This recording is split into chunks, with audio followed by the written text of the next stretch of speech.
Vamos lá então, pessoal. Vamos resolver o gabarito do teste 6. A primeira versão do teste pede para implementar em Assembly do ARM um programa que receba 3 números inteiros distintos nos registradores R0, R1 e R2 e ordene-os em ordem crescente nos próprios registradores. Então, a ideia geral desse gabarito é implementar um programa que receba R0, R1, R2 e coloque esses 3 números em ordem crescente.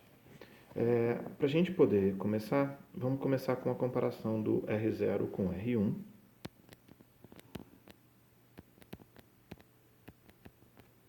E aí, como eu tenho que fazer crescente, eu estou procurando o menor número.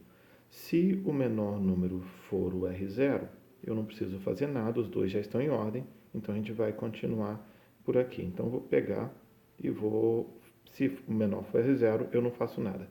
Se o menor for R1, eu tenho que fazer a troca. Eu vou colocar com instruções explícitas, certo? Então, a gente vai colocar com instrução explícitas, certo? Se ele for maior ou igual, certo? Eu vou mover para o R3 o valor do R1 e a gente vai fazer o mesmo mecanismo de movimento, certo? Movendo para o R0, para o R1 o valor do R0 e depois a gente move para o R0 o valor do R3. Essas 3 instruções aqui trocam R0 com R1, tá? Bom, desse jeito, ao a gente terminar essa sequência de 4 instruções aqui, a gente sabe que o R0 é menor que o R1. Bom, o que a gente pode fazer agora? A gente pode fazer uma comparação do R1 com R2 ou do R0 com R2 para checar. Vamos fazer a comparação então do R1 com R2.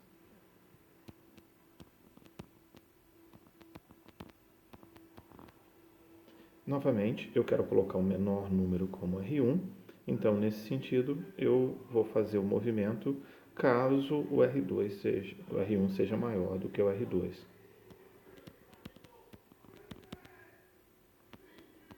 Movendo para o R3 do mesmo jeito.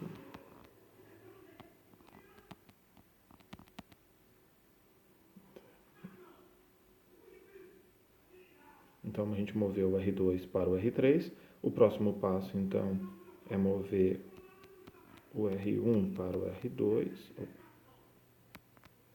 e na sequência completar a troca movendo o R3 para R1. E por fim, eu preciso voltar e refazer uma comparação entre R0 e R1.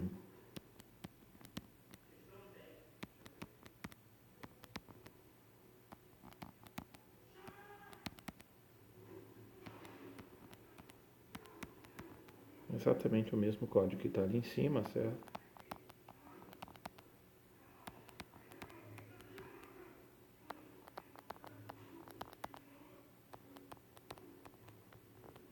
Pronto. E com isso a gente encerra a nossa parte da primeira versão do teste. A segunda versão do teste era muito parecida. A segunda versão do teste aqui, ela recebe 3 números inteiros, R0, R1, R2, e coloca em R3 o resultado da soma dos valores absolutos de cada elemento. Então, a ideia geral nesse caso aqui, deixa eu escrever aqui, gabarito. A ideia geral nesse caso aqui, a gente pode começar colocando 0 no R3. Ao colocar 0 no R3, o que a gente pode fazer? Eu vou comparar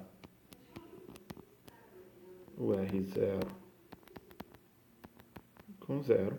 E se o R0 for menor do que 0, eu vou subtraí-lo do R3. Se o R0 for maior que 0, eu vou somá-lo ao R3, certo? A ideia geral é R0 menor que 0, sim e não. Se ele for menor que 0, eu faço R3 é igual a R3 menos R0. Caso contrário, a gente vai fazer R3 igual a R3 mais R0. A ideia é que esse menos aqui vá anular o sinal negativo do R0 e vá somar com R3. Bom, então nesse caso aqui, a gente vai fazer um sub, e eu quero se o R0 é menor que 0, então sub less than 3R3 R0. Caso ele seja maior, a gente faz ADD R3 R3 R0. E agora a gente tem que repetir esse mesmo tipo de operação para todos os outros registradores. Então a gente vai fazer uma comparação do R1 com valor 0, e a gente vai fazer um sub LT R3 R3 R0, vai fazer um add GT R3 R3, aqui é R1, e agora a gente faz a comparação com R2, 0, sub LT R3 R3 R2 e add GT R3 R3 R2. Com isso a gente completa a segunda versão do teste. A terceira versão do teste é muito parecida com a primeira. Nesse caso aqui, a gente tem que receber 3 números inteiros distintos, só que tem que colocá-los em ordem decrescente. Ele é muito parecido com o primeiro, só tem que decidir a ordem de trocar agora. A gente vai trocar os registradores pela ordem que ele está lá. Eu vou fazer de forma diferente, agora eu vou fazer com instrução de jump, só para poder mostrar uma variação do mesmo código. Dá para fazer no mesmo modelo de cima ou no atual, tá? Então a primeira coisa que a gente faz é uma comparação R0 com R1, e aí, se o R0 for menor, eu não preciso fazer nada. Então o que a gente faz é que a gente faz um branch, se ele é less ou than, posso botar igual também, certo?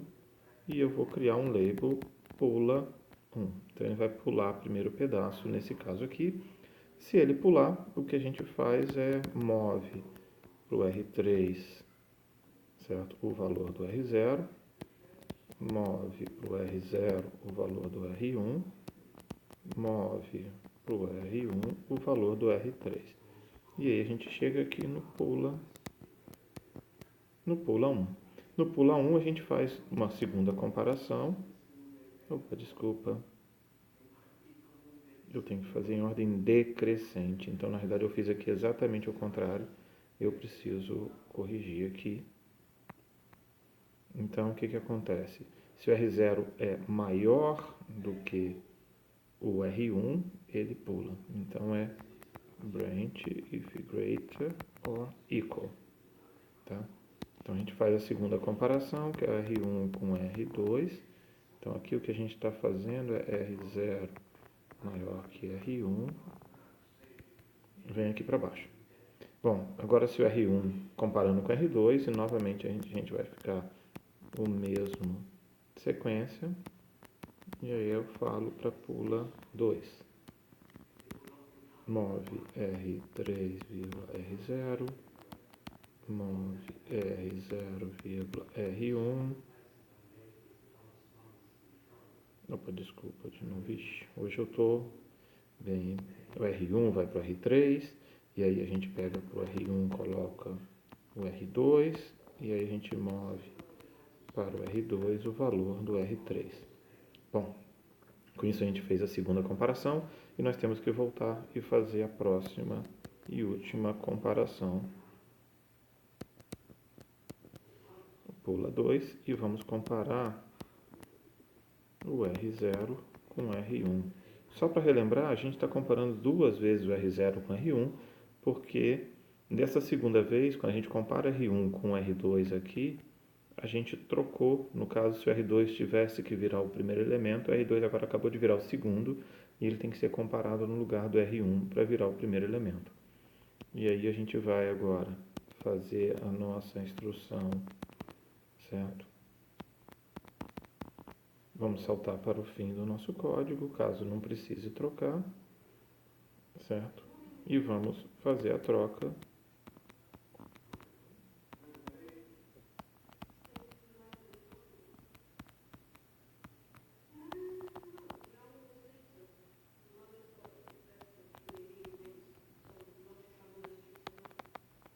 E aqui a gente acaba o nosso código, fazendo essa troca. A última versão do código, ela pede para escrever um programa em assembly do ARM que indique se 3 números dos registradores R0, R1 e R2 podem representar os 3 lados de um triângulo. Para isso, não pode existir um número que seja maior que a soma dos outros dois. Tem que colocar o valor 1 no registrador R3, caso os números possam representar um triângulo, e 0 caso contrário. Uma das coisas a fazer logo de início aqui é definir um valor, no caso, um valor inicial do registrador R3, e para esse código aqui, deixa eu só gabarito, ok? E nesse nosso código eu vou colocar o valor 1 no R3. O que significa isso? Que eu estou supondo que eles podem, e toda vez que eu encontrar uma condição que não possa ser um triângulo, eu vou ter que guardar um zero. Fica mais fácil fazer isso, que basta encontrar uma dessas condições e a situação está resolvida. Além disso, a gente vai fazer o seguinte, eu preciso somar dois lados sempre. Então, nesse nosso exemplo, eu vou fazer, como nós não temos restrições de registradores, eu vou pegar o registrador 4 e vou salvar o R0, somar o R0 com R1. Eu vou fazer algo parecido no registrador 5, somando o R0 com R2, e no registrador 6, o R1 com R2. Então agora o que a gente tem que checar é só o seguinte, o R4, certo? Comparando com o R2, o R5 comparando com o R1 e o R6 comparando com o R0, certo? Então agora a gente precisa comparar o R4 com o R2. Então eu vou pegar o R2 com o R4. E se o R2 for maior ou igual ao R4, isso significa que não é um triângulo. Então, nesse sentido, vamos fazer a nossa instrução move, certo? Greater equal para o R3 o valor 0. E aqui eu poderia já de uma vez saltar para o final, mas eu não vou saltar, eu vou fazendo a sequência de comparações todas, desnecessário caso já tenha sido feito, mas vamos fazer a sequência de comparações inteira. O R1 com R5 e novamente move greater ou equal R3 0. E agora vamos fazer a comparação, certo? Do R0 com R6, move greater or equal R3 0. E com isso a gente acaba também essa versão aqui do nosso código.